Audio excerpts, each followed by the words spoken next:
Hello everyone, मैं मोनिका स्वागत करती हूँ आपका अपने YouTube channel study with Monika में। आज इस वीडियो में हम देखने वाले हैं क्लास 12th का फर्स्ट चैप्टर जो है उसका हमारा फोर्थ पार्ट। 3 पार्ट हमारे कंप्लीट हो चुके हैं, आपने अभी तक नहीं देखे हैं तो देख लीजिए। लास्ट पार्ट जो हमारा थर्ड पार्ट था उसमें हमने देखा था कि जो हड़प्पा सभ्यता के लोग हैं वो विदेशों के साथ व्यापार करते थे। इसके हमें कुछ साक्ष्य मिले, वहाँ पर जो हमने देखा स्नानागार मिला, जलाशय मिला था। वे लोग शिकार भी करते थे, हो सकता है वे लोग मांस भी खाते हों।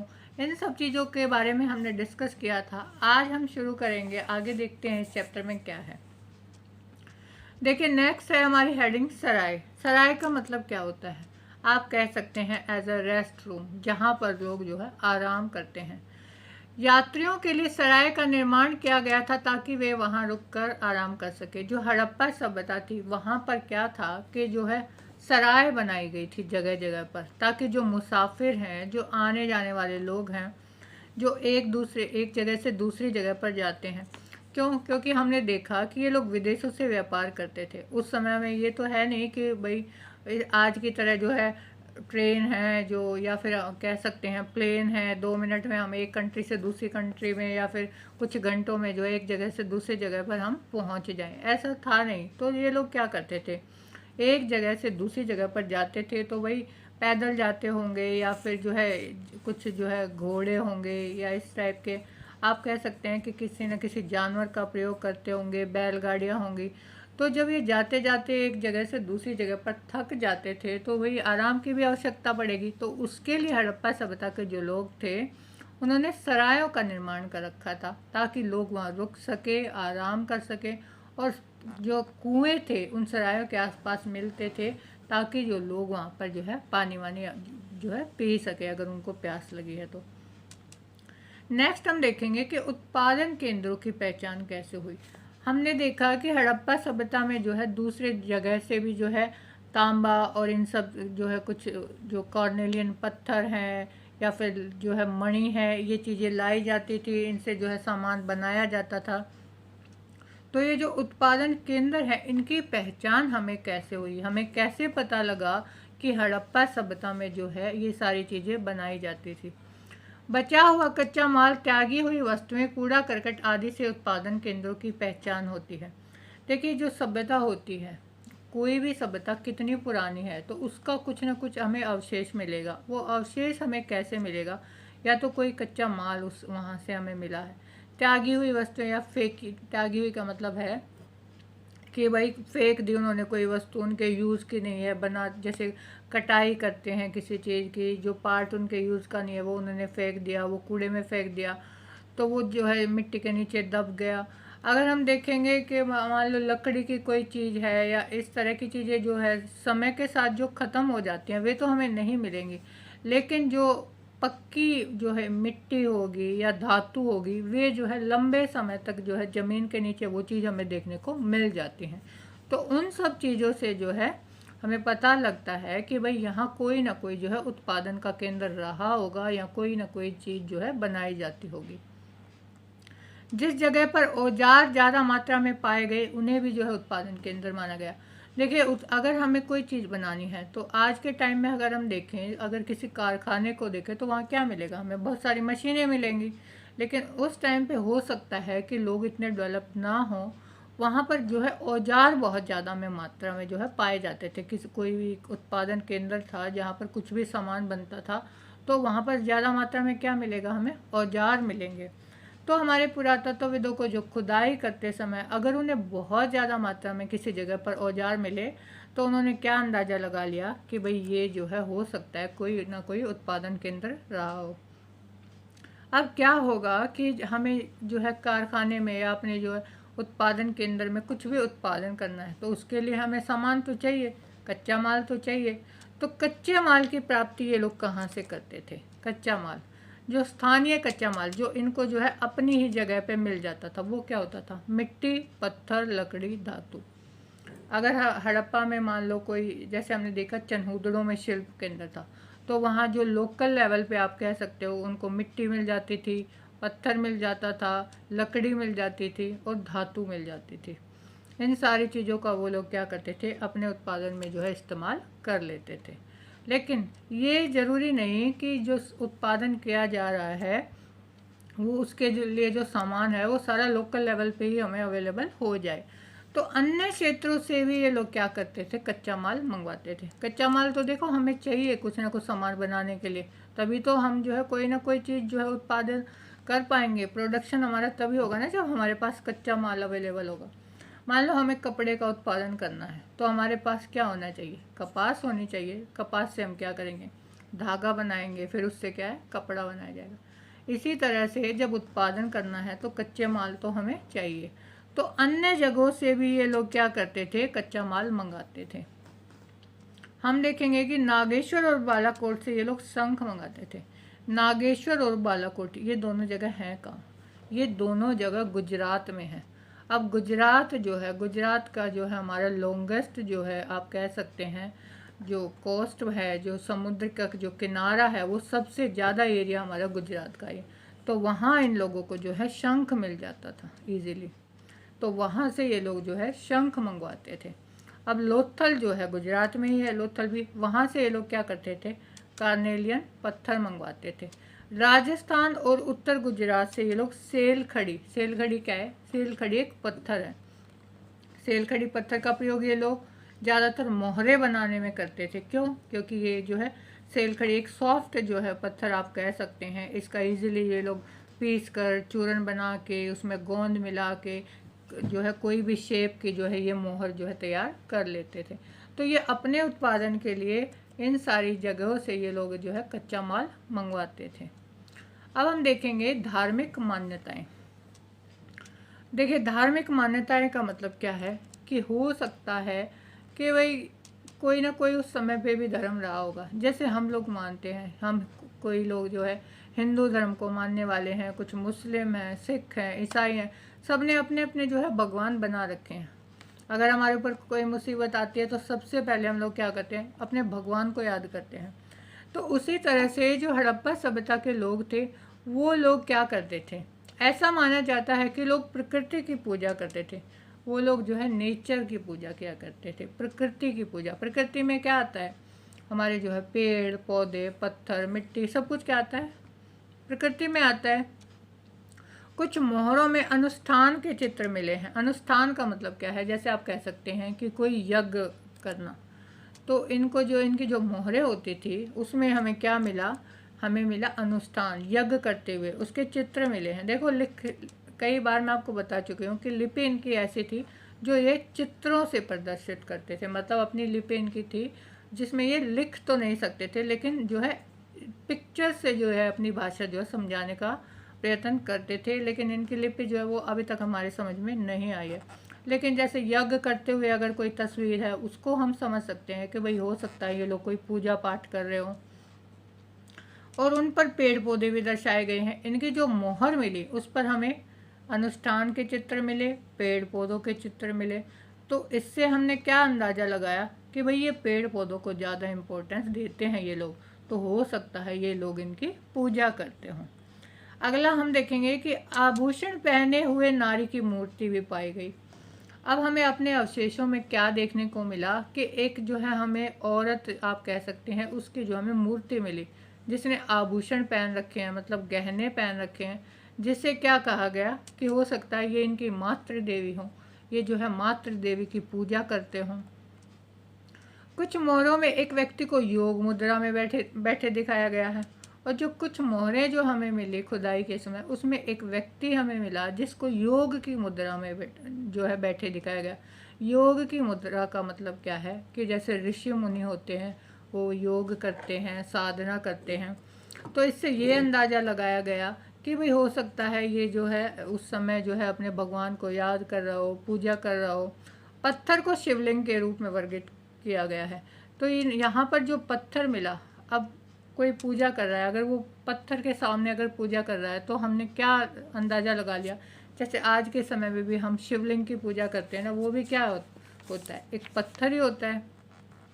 तो हड़प्पा सभ्यता के लोग जो है शिवलिंग के रूप में भी जो है भगवान की जो है पूजा करते थे। इसलिए माना जाता है कि हिंदू धर्म के मुख्य देवता शिव की आराधना की जाती थी। जो शिव जी भगवान हैं, हमारे शिव हैं, उनको क्या माना जाता है, वे हिंदू धर्म के हमारे मुख्य देवता हैं।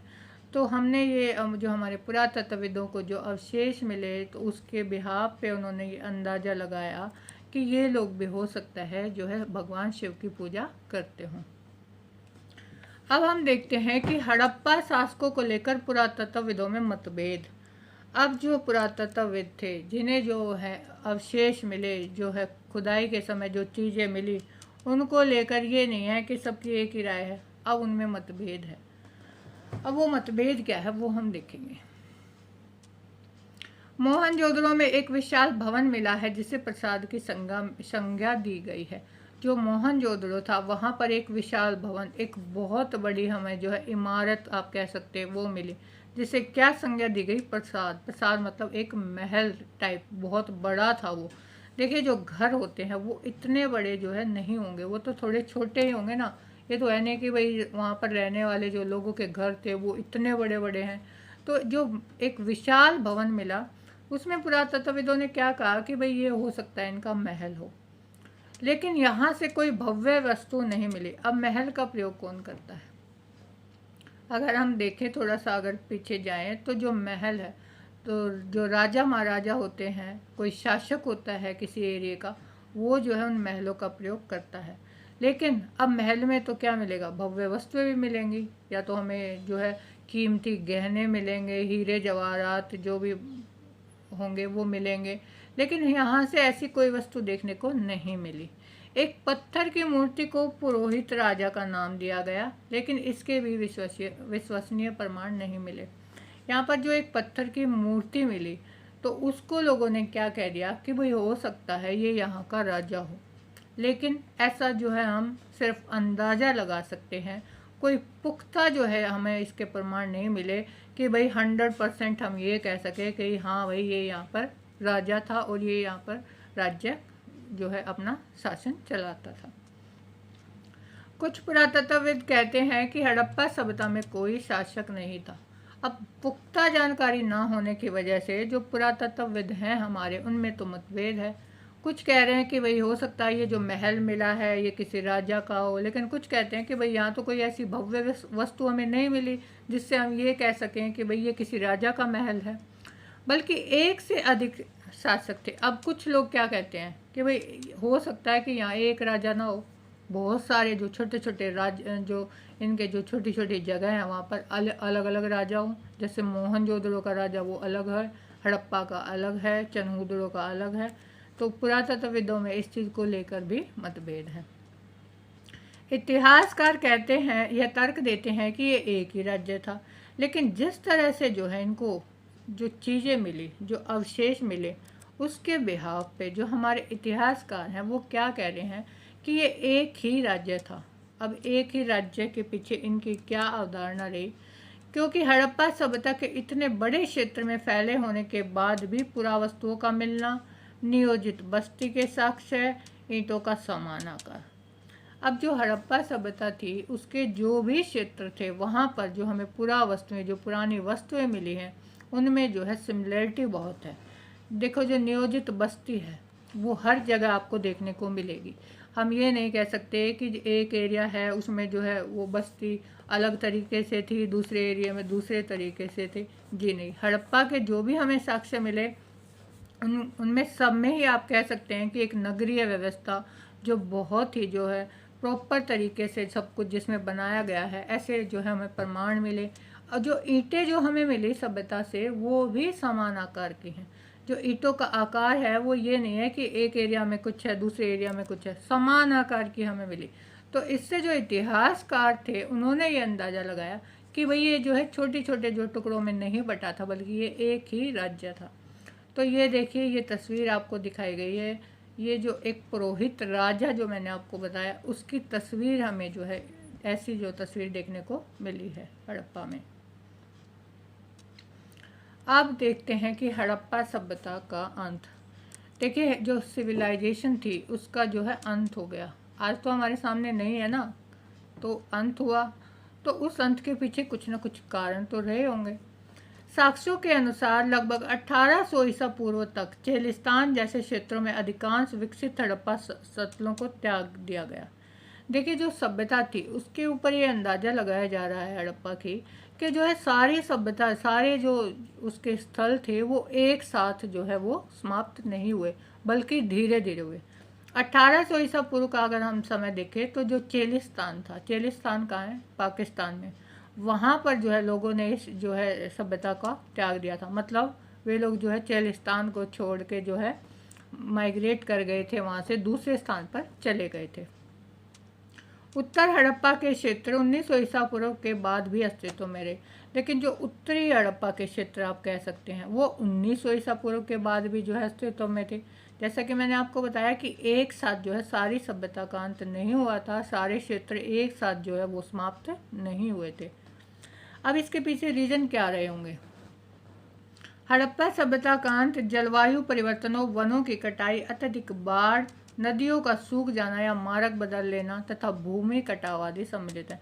देखिए, जो हमारे इतिहासकार हैं उन्होंने अंदाज़ा लगाया कि जो हड़प्पा सभ्यता का अंत हुआ, हो सकता है कि जलवायु परिवर्तन हुआ हो। जलवायु परिवर्तन के कारण क्या हुआ हो कि भाई जो नदियां हैं, या तो वहाँ पर इतनी ज़्यादा बारिश आ गई हो कि भाई नदियों में जो है बहुत ज़्यादा बाढ़ आ गई, नदियों ने अपना जो है स्थान जो है अपने जो बहने की जो धारा थी उसको बदल लिया। अब क्या है, एक नदी जो है हमारे लिए बहुत इम्पोर्टेंट होती है।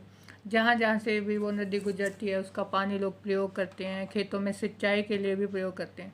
लेकिन अगर नदी अपना मार्ग बदल ले तो वहाँ पर भयंकर विनाश भी होता है, जो वो पूरे एरिया को जो वो नदी है वो बर्बाद कर देती है।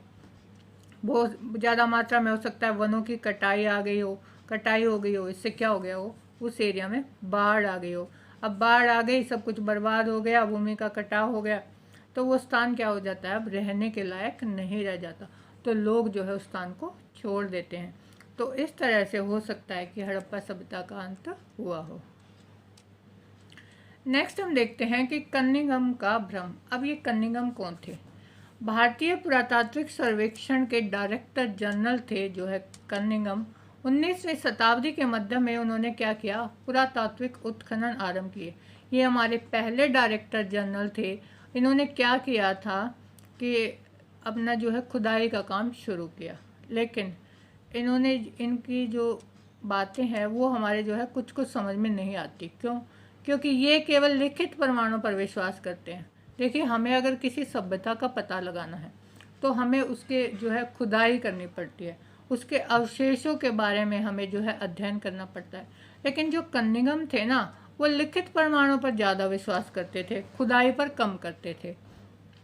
उन्होंने क्या किया, उन्होंने चीन से आए बौद्ध यात्रियों के वृत्तांतों का प्रयोग किया। चीन से बौद्ध यात्री आए थे, हमने देखा था हेन सांग आए, उन्होंने जो है जो अपनी यात्राओं के समय जो वर्णन लिखा, उन्हें जो चीज़ें देखने को मिले, अपने वृत्तांत मिले, तो कन्निंघम ने ना उन चीज़ों पर ज़्यादा बिलीव कर लिया कि भाई हो सकता है ऐसे ऐसे जो है कोई सभ्यता रही होगी। उन्होंने खुदाई पर ज़्यादा समय नहीं लगाया। देखिए, किसी सभ्यता का अगर हमें बिल्कुल तह तक पता लगाना है तो उसके जो है अवशेष जो है हमें ढूंढने पड़ते हैं, उनका गहन अध्ययन करना पड़ता है। लेकिन कन्निंघम ने क्या किया, खुदाई पर ज़्यादा समय ना लगाया, बल्कि जो सांस्कृतिक महत्व की चीज़ें थी, जो हमें पुराने ग्रंथ मिले, पुस्तकें मिली यात्रियों की, उन पर ही उन्होंने जो है अपनी खोज जो है चालू रखी। खुदाई के समय मिली हड़प्पाई मुहर को उन्होंने वैदिक काल से जोड़ा। उन्होंने क्या कह दिया कि हड़प्पा में जो खुदाई के समय जो हमें मोहरें मिली थी, जो हमारी गंगा घाटी और कावेरी घाटी जो थी उस समय पर जो वैदिक सभ्यता के लोग थे, उन्होंने क्या कहा कि ये मोहरें जो है उस समय की हो सकती हैं। तो ये लेकिन बाद में क्या हुआ, बाद में जब 1920 के बाद 1921-22 में जब हड़प्पा, मोहनजोदड़ो इनकी खुदाई के समय जो हमारे सामने साक्ष्य आए और हमें पता लगा कि जो हड़प्पा सभ्यता है वो कितनी पुरानी और कितनी विशाल है, तो इस चीज़ से जोड़कर कहा जाता है कि कन्निंघम को तो सिर्फ भ्रम हुआ था कि भाई वो सोच रहे थे कि जो लिख दिया वही सही है, बस वैदिक सभ्यता से उन्होंने जोड़ दिया कि ये जो है इतनी पुरानी जो ये वस्तुएं नहीं हैं। नेक्स्ट हम देखेंगे नई तकनीकी तथा प्रश्न। नई तकनीकी तथा प्रश्न। 1944 में भारतीय पुरातात्विक सर्वेक्षण के डायरेक्टर जनरल बने REM विलर ने इस समस्या का निदान किया। विलर ने पहचाना कि एक समान क्षैतिज इकाइयों के आधार पर खुदाई की बजाय टीले के स्तर विन्यास का अनुसरण करना अति आवश्यक है। देखिए, हमने देखा था कि कनिंघम ने क्या किया था, सिर्फ जो सांस्कृतिक लेख थे उनसे अंदाज़ा लगाना शुरू कर दिया था कि ये मोहरें जो है किस समय की हो सकती हैं। लेकिन जब 1944 में भारतीय पुरातात्विक सर्वेक्षण के डायरेक्टर जनरल REM विलर बने ना, उन्होंने क्या किया, उन्होंने खुदाई का काम जो है शुरू किया। विलर ने फिर इन चीज़ों को जो है खोद के निकाला, तो उन्होंने इन चीज़ों को पहचाना कि एक समान क्षैतिज इकाइयों के आधार पर खुदाई की बजाय टीले के स्तर विन्यास का अनुसरण करना। इसका मतलब क्या है, मान लो हम किसी जो है जगह पर खुदाई शुरू करते हैं, हम जो है उसकी ऊपरी ऊपरी परत की अगर खुदाई करें तो सारी जगह से एक जैसी चीज़ें मिलेंगी, लेकिन वो हमारे लिए किसी सभ्यता का पता लगाने के लिए इम्पोर्टेंट नहीं है। अगर हमें किसी सभ्यता का वाकई में पता लगाना है तो हमें क्या करना पड़ेगा, उसको लेवल वाइज नीचे के जो उसके लेवल है उनकी खुदाई करनी पड़ेगी।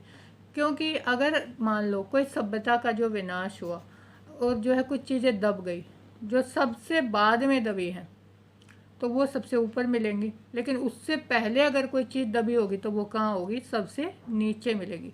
तो सबसे नीचे जो चीज़ हमें मिलेगी वो सबसे पुरानी होगी, उसके ऊपर अगर हम आएंगे तो वो उससे जो है नई होगी, और जो सबसे ऊपर होगी वो सबसे नई होगी। तो इस तरह से उन्होंने बताया कि जो टीले का स्तर विन्यास है ना, उसके लेवल, उसके जो है एक के बाद एक परत है, उन परतों का जो है खुदाई करना अत्यधिक आवश्यक था। इसी कारण से भारतीय पुरातत्ववेदों ने भारत में पुरास्थलों को चिन्हित करने का प्रयास किया। जो हमारे पुरातत्वविद थे उन्होंने यही टेक्निक अपनाई, उनके जो ज़मीन के नीचे जो स्तर थे उनके नीचे उन्होंने खुदाई की और पता लगाया कि ये सभ्यता कितनी पुरानी है। कच्छ में हुए व्यापक सर्वेक्षण से कई हड़प्पा बस्तियां प्रकाश में आई। कच्छ कहाँ है, कच्छ जो है गुजरात, जिसे गुजरात का रन कहा जाता है, वहाँ पर जो है खुदाई की, वहाँ से जो हमें बहुत सारे साक्ष्य मिले। पंजाब और हरियाणा में किए गए अन्वेषण और जो पंजाब हरियाणा में जो खोज हुई हड़प्पा स्थलों की, उनमें जो है बहुत सारी चीज़ों के नए नाम जुड़ गए। देखिए, जो पंजाब हरियाणा में जो है बहुत बाद में हुई है खुदाई, और अभी भी ये आप ये नहीं कह सकते कि वही सभ्यता की जो हमने जो कंप्लीट खोज कर लियो। टाइम के साथ अगर जैसे जैसे टाइम बीतता है नई नई जो है खोजें होती रहती हैं, नई नई चीज़ें हमारे सामने आती रहती हैं।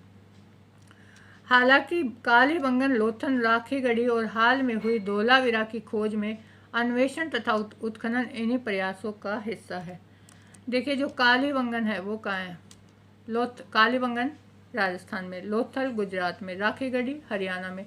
अभी इनमें बहुत ही बाद में इन स्थलों की जो है खुदाई की गई, और जो खुदाई की गई वो इसी तरीके से की गई जो लेवल वाइज मैंने जैसे आपको बताया कि जो ज़मीनी स्तर है उसका जो है इन्होंने प्रयोग किया था। नए अन्वेषण अब भी जारी हैं, तो ये खुदाई जो है ये अभी हम ये नहीं कह सकते कि भाई ख़त्म हो गई, अभी भी जो है नई नई खोजें हमारे सामने आती रहती हैं। 1980 के दशक में हड़प्पा में अंतर्राष्ट्रीय स्तर पर रुचि लगातार बढ़ती जा रही है।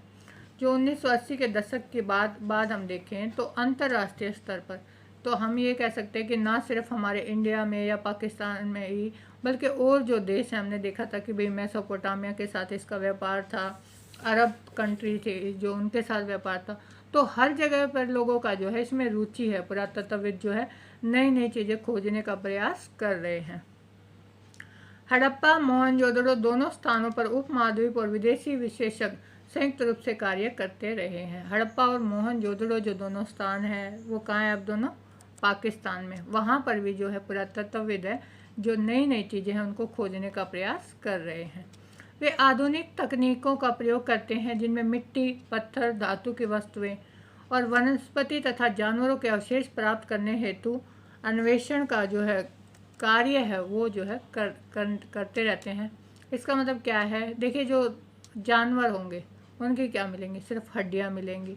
धातु होंगी वो हमें कुछ ना कुछ अवशेष मिलेंगे। पक्की मिट्टी होगी, पत्थर होगा, उनसे कुछ ना कुछ जो है हमें जानकारी मिलेगी।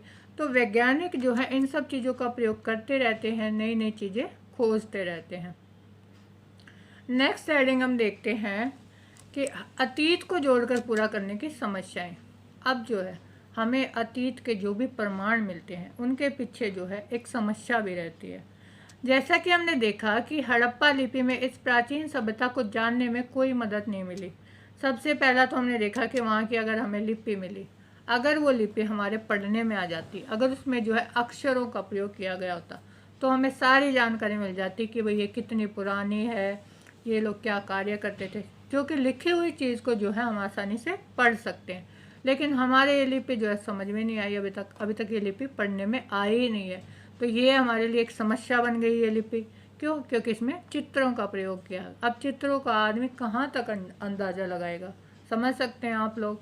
तो जो है ये हमारे लिए एक समस्या है जो अभी तक हम सॉल्व नहीं कर पाए हैं, बल्कि एक भौतिक साक्ष्य है जो पुरातत्व को हर पल जीवन को ठीक प्रकार से पुनर्निर्मित करने में सहायक होते हैं। देखिए, लिपि से तो हमें जानकारी नहीं मिली, लेकिन भौतिक साक्ष्य जो होते हैं, भौतिक साक्ष्य का मतलब है कुछ ना कुछ, किसी न किसी चीज़ के अवशेष हमें मिलना, उससे हम इजीली समझ पाते हैं किसी भी सभ्यता के बारे में। इन वस्तुओं में औजार, आभूषण, घरेलू सामान हो सकता है। कपड़ा, चमड़ा, लकड़ी, सरकंडे जैसे जैविक पदार्थ सामान्यतः सड़ जाते हैं। देखिए, मान लो उस सभ्यता में जो लोग कपड़े पहनते थे या फिर चमड़े का इस्तेमाल करते थे, लकड़ी जो थी, सरकंडे, इन सब चीज़ों जो ज़मीन के नीचे दब गई, तो ये सारी चीज़ें क्या होंगी, एक टाइम के साथ ये चीज़ें सड़ जाएंगी और ख़त्म हो जाएंगी। इसके जो है हमें अवशेष नहीं मिलेंगे, विशेष रूप से उष्णकटिबंधीय क्षेत्रों में। और जहाँ जो उष्णकटिबंधीय का मतलब क्या है, जहाँ ज़्यादा गर्मी होती है, वहाँ जहाँ ज़्यादा गर्मी होगी वहाँ ज़्यादा जल्दी ये चीज़ें जो है डिज़ोल्व हो जाएंगी और हम जो है इन साक्ष्यों के बारे में पता नहीं लगा पाएंगे। जो सामान बच जाता है वो क्या है? अब किस चीज़ के अवशेष जो है हमारे सामने बच जाते हैं? वो होते हैं पत्थर। देखिए, पत्थर है वो सालों, हजारों, लाखों सालों तक उसका कुछ नहीं बिगड़ता, वो हमें जो है उससे हम अंदाज़ा लगा सकते हैं। पक्की मिट्टी हो या फिर कोई धातु हो, इनसे हम पता लगा सकते हैं कि भाई कोई सभ्यता है, वो लोग किन चीज़ों का इस्तेमाल करते हैं, कैसे क्या करते हैं। तो इन सब जो पक्की मिट्टी, धातु, पत्थर, इन सब चीज़ों का हम प्रयोग कर सकते हैं अपनी खोजों में। नेक्स्ट है खोजों का वर्गीकरण। अब जो ये खोज हमारे सामने आई है, इनका वर्गीकरण हम कैसे करें? वस्तुओं की पुनः प्राप्ति पुरातात्विक उद्यम का आरंभ मात्र है। अब ये तो नहीं कह सकते ना हम कि भाई हमने किसी चीज़ पे खुदाई करी और हमें वहाँ से कोई चीज़ मिली और हमारा काम ख़त्म, बस ये चीज़ मिली और हम बता देंगे भाई ये जो है किस समय की है। ऐसा नहीं है। किसी भी चीज़ का मिलना सिर्फ उसके आप कह सकते हैं कि जस्ट एक स्टार्टिंग आप कह सकते हैं कि हमें कोई चीज़ मिली है, तो अब हम उस चीज़ के बिहाफ पे अपनी खोज शुरू कर सकते हैं। सिर्फ आरंभ मात्र होती है वो। इसके बाद पुरातत्वविद अपनी खोजों को वर्गीकृत करते हैं। वर्गीकरण का एक सामान्य सिद्धांत प्रयुक्त पदार्थ हो, जैसे पत्थर, मिट्टी, हाथी दांत से संबंध होता है। अब जो है पुरातत्वविद क्या करेगा, उसके सामने कोई चीज़ आएगी तो वो अपनी खोज शुरू करेगा तो वो देखेगा कि एक जो चीज़ हमें मिली है वो मिट्टी की है, हाथी दांत से बनी है, या इसमें कोई और मटेरियल यूज़ हुआ है। तो इन सब चीज़ों को वो देखता है। दूसरा और अधिक जटिल उनकी उपयोगिता के आधार पर होता है। अब दूसरी मुसीबत हमारे सामने आ जाती है कि हमने ये चीज़ जो है खोज तो निकाली, लेकिन ये लोग इस चीज़ का इस्तेमाल किस लिए करते थे। जैसे अगर एक पूरा वस्तु, मान लो हमें औजार मिली या आभूषण, कोई चीज़ मिली, तो अब हम कैसे पता लगाएंगे कि ये चीज़ मिली है, या हो सकता है इनका औजार हो सकता है इनका आभूषण हो, या फिर ये दोनों के लिए इस चीज़ का प्रयोग करते हो। ये भी हमारे लिए एक मुसीबत होती है। नेक्स्ट है, हम देखेंगे व्याख्या की समस्याएं। अब हमने किसी खोज की व्याख्या तो कर दी, लेकिन उसमें हमें क्या क्या समस्याएं आती हैं। पुरातात्विक व्याख्या की समस्याएं संभवतः सबसे अधिक धार्मिक प्रथाओं के पुनर्निर्माण के प्रयासों में सामने आती है। जब हमें खोज के समय कोई भी धार्मिक वस्तु मिलती है ना, तो सबसे ज़्यादा प्रॉब्लम हमें वहीं देखने को मिलती है।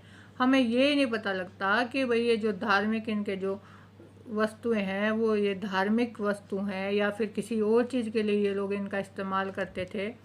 आरंभिक पुरातत्वविदों को लगता था कि कुछ ऐसी वस्तुएं जो उन्होंने माना कि भाई अपरिचित सी हैं, जब खुदाई की तो उन्हें कुछ ऐसी चीज़ें मिली जिसको ये लोग समझ रहे थे कि भाई ये तो ऐसी ही है। लेकिन बाद में जो है क्या मिला कि एक आभूषण से लदी हुई इन्होंने नारी की मूर्तियाँ देखी।